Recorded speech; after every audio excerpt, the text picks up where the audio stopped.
Yes, reading out of the introduction of Patanjali Yoga is continuing. So, paragraph 22, 23, 24, paragraph 25 of page number 15. Even in recent years, this Patanjali Yoga Sutra has sparkled through in such diverse personalities as Paramahamsa Ramakrishna, Ramana Maharshi of Tiruvannamalai, and the childlike Bengali saint Anandamayi Ma, all celebrated in their own ways the blissful freedom of what Kabir once called wandering in the ocean of deathless life.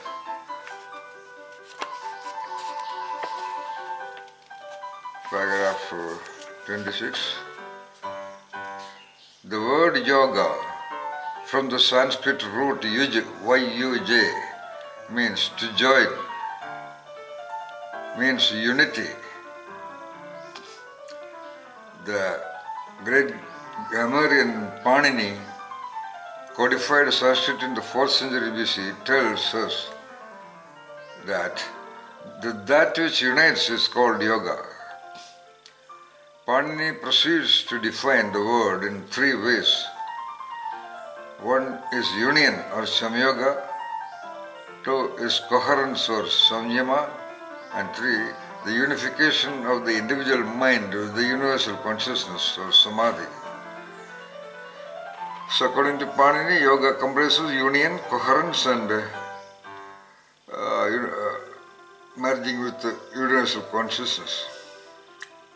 Thus it is synonymous with the original meaning of the word religion, from the Latin religere, to bind back. Oh, religion has that meaning, bind back, which means reunification.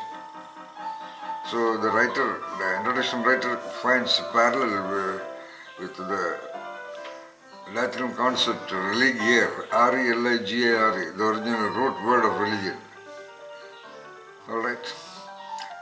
How can religion be? Anyway, yoga is a way to restore our lost wholeness, W-H-O-L-E, wholeness, our integrity as complete human beings by unifying the personality around a center which is silent and unbounded. So that means the center is silent and unbounded. It does not talk. It has no boundaries. Yeah, that is the state of a little baby. That's the original tabula rasa of the empty mind, into which all recordings have been induced and engraved by rigorous training of the environment. Anyway, next paragraph. That is paragraph number 25, 26, 27. Paragraph 27. Yet yoga itself is not a religion, correct? It is undenominational, relying not on faith but on a number of techniques that gradually lead the individual to the direct experience of those truths on which religions rest. We can call it the inner spiritual religion, the colorless sap which nourishes and strengthens all parts of. I don't understand why he is so much inspired to compare yoga with religion. What aspect in religion is anywhere near samyoga and sanyama and samadhi? I don't know. When the knowledge of yoga is lost or distorted, the sap withdraws and the branches become brittle, wither and eventually go. Alright. Anyway, these are times of spiritual drought, the dark nights of the soul, when humanity is cut off from itself and the divine. A stupid word divine is the problem. The Puranas, India's oldest sources of mythological lore, call them Kali Yuga, the time of blackness when the goddess of destruction stalks the land and ignorance and suffering prevail. So the writer is trying to connect with the current times meaning existing even at what you call 1880s or whatever, or at the time of Patanjali Yoga Sutra. It is very interesting to note that the Yoga Sutras implied liberation or resolution of suffering. So, the word suffering, the term suffering itself used to be redefined.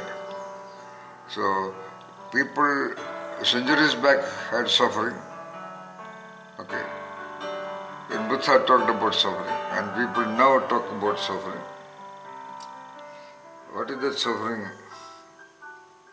Whatever that from which an individual feels constrained, feels obstructed, feels obliterated, feels disappointed, worried, frustrated, that is suffering, yes. The next paragraph, this is how the Vishnu Purana describes the times of spiritual aridity. Society reaches a stage where property confers rank, of course the current state of the society, maybe some time back also. I repeat, society reaches a stage where property confers rank, wealth becomes the only source of virtue, passion the sole bond of union between husband and wife, falsehood the source of success in life, sex the only means of enjoyment, and outer trappings are mistaken for inner religion. Oh, they are bringing it of inner religion. So that is the current state of society. Property confers rank, yes, of course, especially in India, I suppose. Wealth becomes the only source of virtue, especially in this country. I think this is about India, not about other places, because this idea was from Vishnu Purana. So this is the current Indian state, where property confers rank, wealth becomes the only source of virtue, passion the sole bond of union between husband and wife, yes, of course. Most marriages lose its charm within 3 years. Falsehood the source of success in life, of course. Sex the only means of enjoyment, and outer trappings are mistaken for inner religion. Yeah, outer trappings and outer trappings and outer trappings, and most of the so-called religions are outer trappings only. Coming back, paragraph 28. We live in such times today. Indeed, it would be hard to imagine a period in the history of the world which had greater need of the teachings of our text. That means this is the time when Patanjali Yoga Sutra is very critically relevant and significantly required. Fortunately, it's a natural law that action provokes reaction. One reaction to the crisis of modern civilization is a tremendous growth of interest in the teachings of yoga over the past few years. The teachings of yoga for the past few years. Yeah, just by Maharshi Mahesh Yogi, transcendental meditation, then many other yogis from the East. It was written in 1980, alright. 1980 only.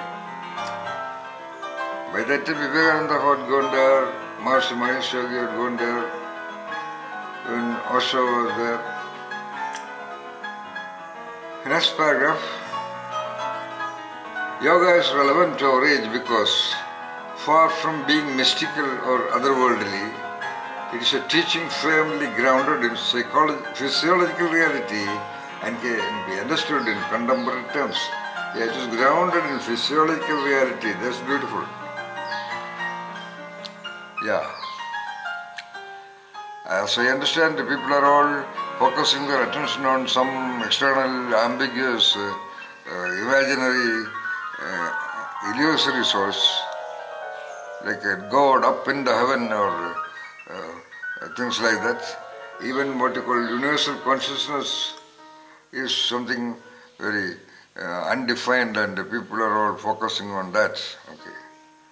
But the basics of yoga are definitely around the physiological reality, that creature reality. That's what I want to promote, the Jiva Yoga. One has to take care of the body, one has to keep the body as unaffected as possible by the onslaught of polluted vegetables and corrupt other items of life. and interaction with mindless people, etc. Alright, once again, far from being mystical or otherworldly, yoga is a teaching firmly grounded in the physiological reality. Yeah, right. Physiology. What is physiology? The central nervous system, the hormone system, the alimentary system, the alimentary canal is the central operating agency. Basic creature is to eat food. So the basic creature, according to me, the human creature is nothing but a grand elaboration of the primary earthworm. That alimentary canal from the mouth to the large intestine. Okay? All other systems are primarily to support that. Even the very intelligence is to contribute to its need of food. That's why when the Zen Master said, "What is Zen?" They answer, "I eat when I am hungry." Yes. Now, physiological reality. We know that our experience of the world depends entirely on the state of our nervous system, of course. That in a number of so-called mentally retarded cases or mentally deranged cases, or when someone takes liquor or other psychotropic substances, that's the evidence that the central nervous system is about the entire responses and expressions and behaviors and actions and relationships and language and many other things that drives the mind. So entirely on the state of our nervous system, very good. So that's why in Jiva Yoga, what I am proposed, or I have been already doing, is the candidate has to first of all purify the entire alimentary canal by intaking of a certain liquid which can be taken even by an infant, the liquid by name Balasudha. After that they have to take Sarasudharistam gold, an ultimate kind of a rasana which will straight away work on the central nervous system. Yeah.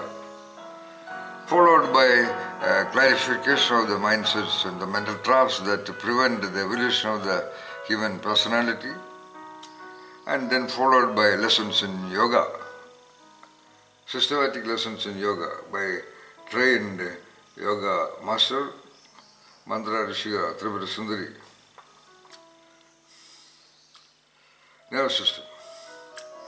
But the writer goes on to add, this quality of nervous system in turn is influenced by a host of factors, a lot of variables are linked.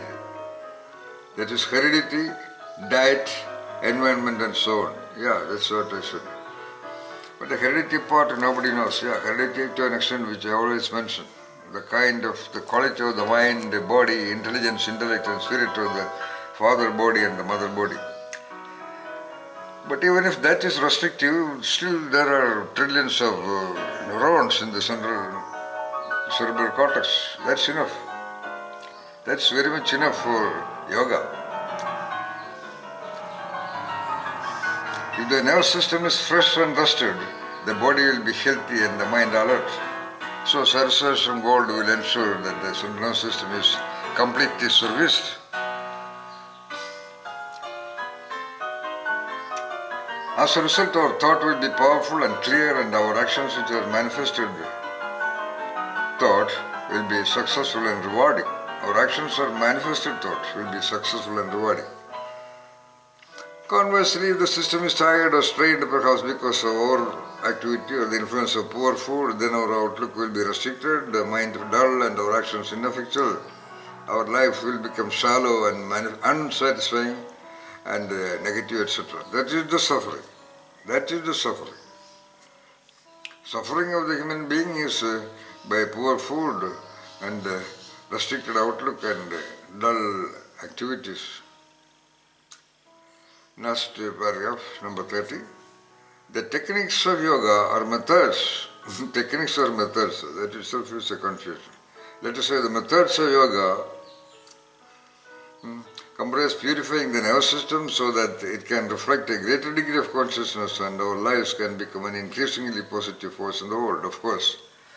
When the nervous system is pure, there will be a greater degree of consciousness.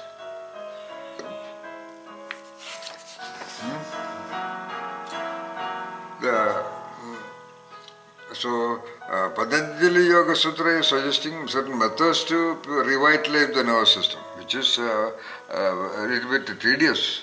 All those methods are very tedious. So, I have identified a shortcut, that is by taking the rasayanas suggested by the sister and Sarangadara, Dhanandri and all that. Rasayanas are precisely for that.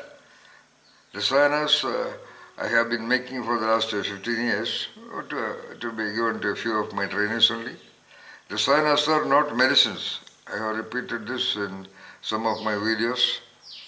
They are all for redeeming the original possible qualities and capacities and intellects of the human body. So that this tedious process of samyama and samadhi and all this can be not so important. Even Patanjali says, later I have glanced through this book, Patanjali says, for example, what? Enlightenment can be achieved by various other yogas and this method, but it can also be achieved by herbs. Yeah. So, rasayanas are herbal preparations. Now, so by the yoga, nervous system is revitalized, the body enjoys better health and more energy, the rested mind is freed from the burden of past experience and perception is restored to its primal freshness. Life becomes richer and more fulfilling. That is this Patanjali Yoga Sutra mostly. But our G Yoga methods of purifying the alimentary canal and taking the saraswats from gold is actually the real technique. This is a method. There's a lot of difference between technique and method. Anyway, I don't have time to talk about that. Now, my objective is to just read out the introduction. Because the introduction gives a feel, a general appraisal of the kind of stuff that is contained in the Patanjali Yoga Sutra. Now, next paragraph, 31. Whether we choose to practice yoga and interpret its benefits within the framework of the conventional set of religious belief,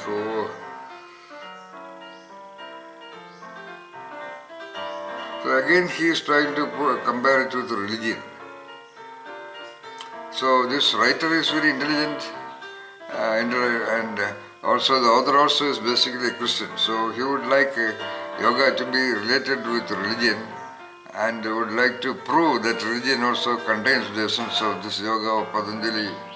I don't think so, not at all. By the way, it is practiced and popularized at least.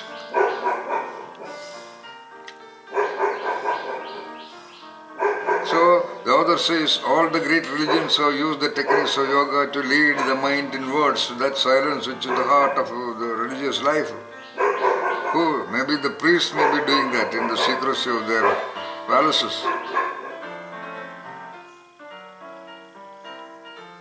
So, for example, he says the dance and the ritual movement of Islamic Sufism, the Jesus prayer practiced by the Hesi Shasta monks of Mount Athos, the martial arts techniques of the Taoists in China. These are just some of the many ways of stilling the mind and reaching the silence within. Okay, that is good, at least that much. Okay. Performed in the context of different faiths, they may differ in expression, but in essence they are one.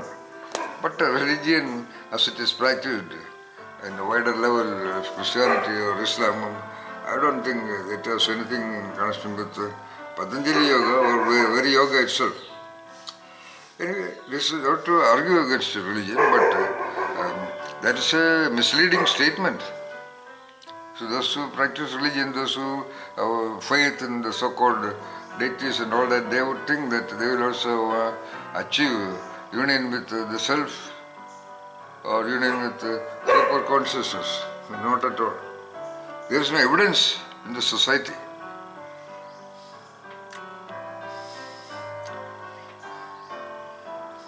So he is telling, I am cutting some paragraphs which are so boring, but some of the significance. Next, another paragraph. The ultimate goal of the Christian life is union with God through loving contemplation. All the contemplative practices of the Catholic, Eastern Orthodox and Protestant churches have their roots in the teachings of the desert fathers of Egypt and Syria. I have never seen that is practiced by the Catholics and other Orthodox. They are all in religious congregations and promoting their religions, just putting Christian names to their children and going to the church. Nothing very different.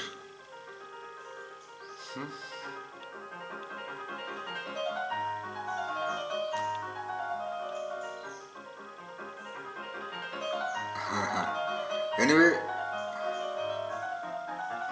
the spiritual director Albert Moses explains, our profession, that means the spiritual priest, our profession is the kingdom of God or the kingdom of heaven. Both suggest something in the outer world. Where is the word kingdom is used?